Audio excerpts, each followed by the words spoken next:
this niche that we're talking about here, a high wing strut braced airplane, is ideal for the addition of floats, and so it was something that was set out as a goal from the beginning, and the development of this airplane will continue until that goal is achieved, until we're actually together on a lake in British Columbia with some trout in the frying pan.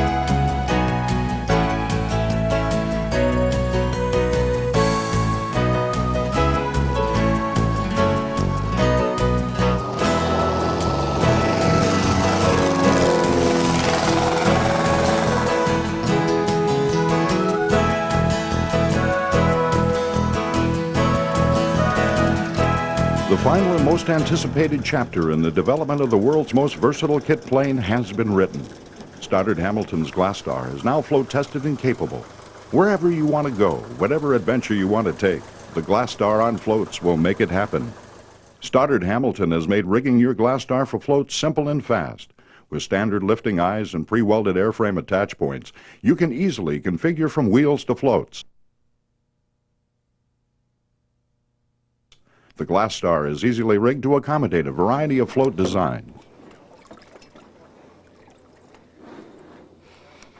The folding wing capability makes the GlaStar on floats nearly as easy to launch as a ski boat and makes trailering uncomplicated. The GlaStar's sleek composite fuselage provides a decided advantage for floatplane operations on saltwater. Tim Johnson has over 3,000 hours on floats, having logged time in Helio Couriers, Cessna 180s, Beavers, and Norsemans. Much of his float experience was as a missionary pilot flying the Amazon jungles. You just can't get anywhere near the quality of a GlaStar airplane for the price you're going to pay. You're going to get one of perhaps the premier float plane in the world today. The GlaStar really isn't, say, the top of its class. It's really instituted a whole new class of airplane. I think the main thing that has really pleased me about the GlaStar is how easy it is to fly on floats. I've flown now quite a few people who have never flown a float plane in their life. I can talk them off the water without ever touching the controls myself. I can talk them onto the water. GlaStar is just a simple airplane to take off and land on the water, so it's a big jump. Gives a pilot a lot of confidence. Myron Adland is currently building a float-equipped GlaStar. Myron's no stranger to float plane flying with more than 2,500 float hours.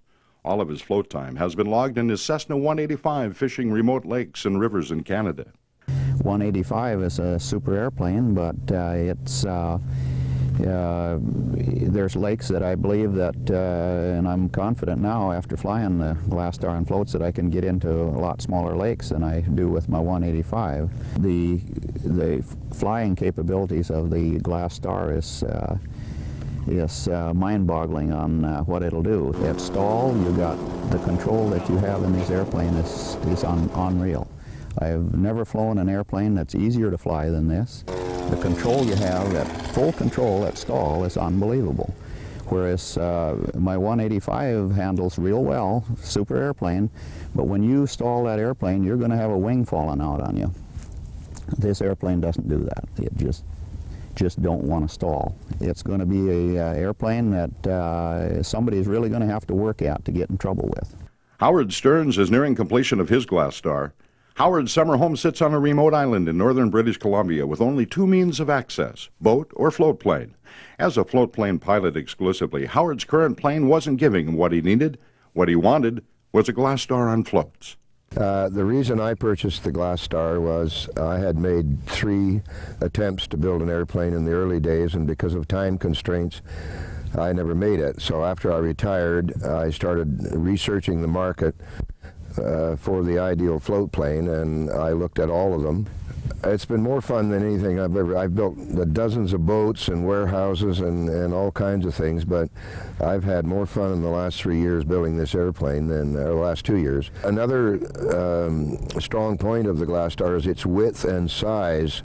I'm 6'3", 260 pounds, and the Star is 5 inches wider than a 180 Cessna, which I feel very cramped in. The GlaStar affords me all kinds of room and very easy to get in and out of. With the limited amount of testing that we have done, light, we're off in less than 10 seconds, and under total control, it comes up on the step very easy. and just flies itself right out.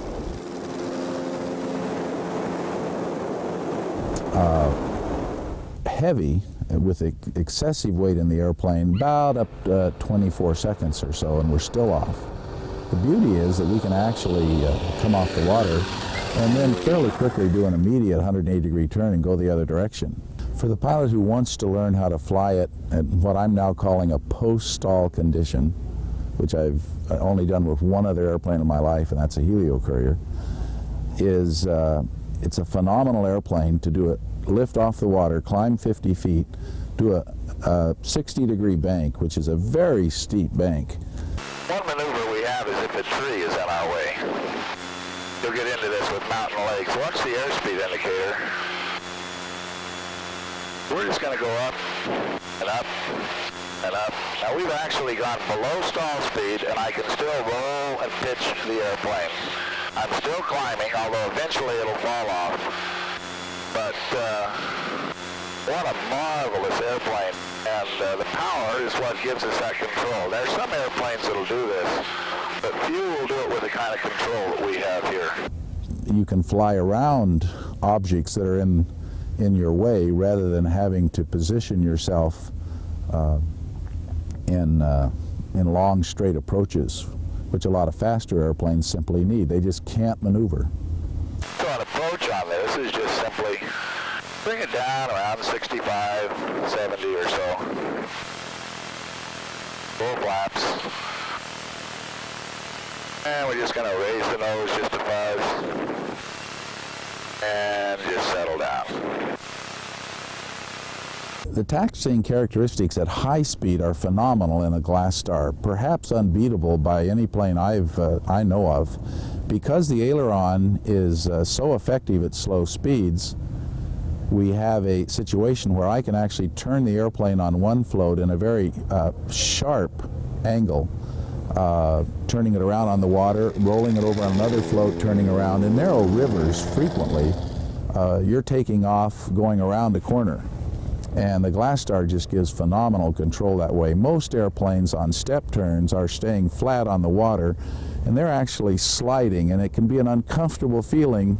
Now with a float plane, I can add power, and now we're doing what's called flying on the step, or taxi, step taxiing.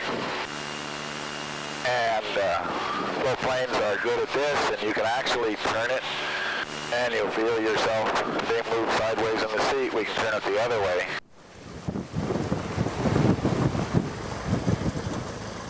Docking, it's beautiful. The door opens and swings completely forward against the cowl, so you have the full advantage, nothing in your way to step out onto the float and onto the dock.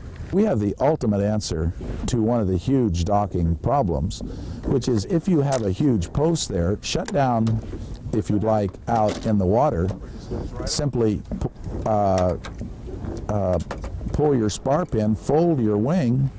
I can't tell you how many places I've had to maneuver a float plane into a dock with posts, and it's incredibly dangerous to your airplane. The folding wing is a big item. If you're out on a remote lake sometime and maybe you got a bad wind condition or something where there isn't much you can do about it, you could fold the wings and be in a lot safer situation.